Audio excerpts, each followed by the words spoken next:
Super Rugby AU, there is a one game on this Friday, and that is the Reds hosting the Force. These two teams have not played each other for quite some time. Second game back for the Force after that long absence from anything called Super Rugby. I thought they were pretty good value for the majority of that game, but maybe didn't quite have the legs over the 80 minutes. It doesn't get any easier for them. It's a second away game in as many weeks, and they are in Queensland to play the Reds. The Reds, interesting kind of tactic last week in that, like the travel tactic that they left it really late to head into New South Wales. I think they arrived on the same day as the game, and then they left that night, like quite late. So they didn't want to stick around. They wanted to get back to Queensland. They did their thing. So hopefully they should be well rested because they've been back in their own beds and not in hotel rooms and disrupted. So hopefully they're kind of in their same groove, despite the fact that they did have a bit of domestic travel. Most of the lineups are pretty similar from the week before. If I'm correct, I think the Force have only made the one change to the bench. So they've still got Wagner, Kaitu'u, and Longbottom in the front row. Thrush and Lee Warner second row. Stowers, who got that nice try assist, is still at blindside. Ferris, who made tons of tackles last week, he was an absolute machine. Open side, and Stunder is there at number 8. It was nice for me to see a lot of these guys because, to be honest, there were a lot of new names in that squad for me. I'm pretty ignorant as to what's been going on in rapid rugby and whatnot, so it was really nice to see actually kind of the real deal. Pryor and Lance 9 and 10.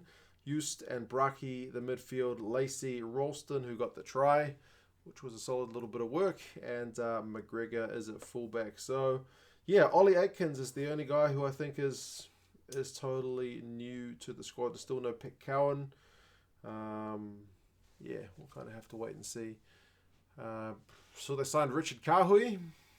That's pretty cool news. I don't know he was still playing rugby, so how long it takes him to get into the groove as well will be one to watch, but certainly with the likes of Dan Carter coming back and Richard Kahui, you got Jeremy Thrush there. There's like a bunch of old All Blacks there as well. So, yeah, it's been a bit of fun, this whole Super Rugby resurgence in both countries. For the Reds, there's a little bit more shuffling. So, Hupert, Paengamosa, and Tupou still the front row. That will be a big test for the Force because that Reds pack does have a proper lot of grunt in it. Remember, that's the same Reds pack that gave the Waratahs all kinds of problems last time they played. They even got Gus Bell, yellow carded just due to scrum infringements. Scott Young's in at 4. Salakai Aloto is alongside him in the second row. Liam Wright, McCrate, and Harry Wilson. Harry Wilson's been fantastic, man. He is a proper, dangerous ball-carrying number 8. So that's a pretty good back row that will also keep the Force guys with their hands full. Tate McDermott's probably been the star of the show. He continues at 9. James O'Connor's at 10. Stewart and Paisamu still the midfield. Dagunu and Feawai Sotia comes into the starting lineup, probably deserved after his performance from the bench last week. So he's a danger man. But because he's on the wing, it means Jock Campbell has had to move to fullback, which means Bryce Hegarty drops to the bench. And I would assume that James O'Connor will be doing the kicking from the outset.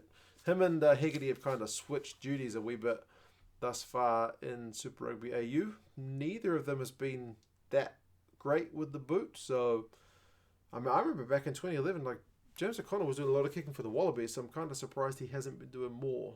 But anyway, the Reds, I think they were probably a bit disappointed with their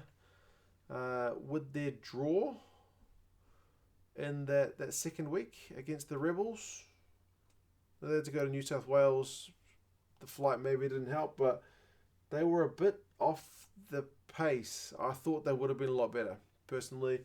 First round, they were pretty solid, and the Force, like I said, were good for the first half, maybe the first 60, but then fell off the pace. They'll definitely need to play for 80. It'll be a big test for them. The Reds are the favourites, big time.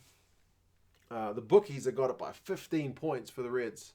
Now, if you think about it, in Super Rugby AU and Super Rugby Aotearoa, none of the games have really been big blowouts. There's been a few, but 15-point games, I think, have been just anecdotally, at least from my mind, trying to recall results, like 10 points has been a pretty good win. So 15 points is a bold prediction, I would say, for the bookies, but they're probably smarter than me in terms of what they know about the implied odds. And Rugby Forecast algorithm maybe leans a bit more towards my way of thinking. The algorithm's got the Reds by 10. So yeah, I do hope the Force have another good game. They could definitely hold their heads up high after last week's one, and they've probably taken some good learnings. Set piece is going to be key.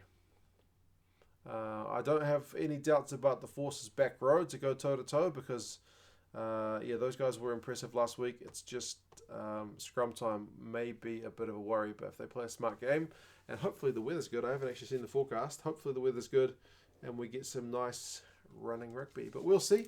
You guys let me know your thoughts on this one. How do you reckon it's going to go? Are you back in the Force to get a wee upset win? Are the Reds still going to be off the pace, or are you back in the Reds back at Suncorp to be kind of firing on all cylinders? It's round 3, so, third round for these guys. Still only second round for these guys in terms of games, but it is round 3, so we should start to see the teams really shaking off the rust and showing us what they can do. But anyway, you guys let me know your thoughts, and I'll talk to you again soon. See you later.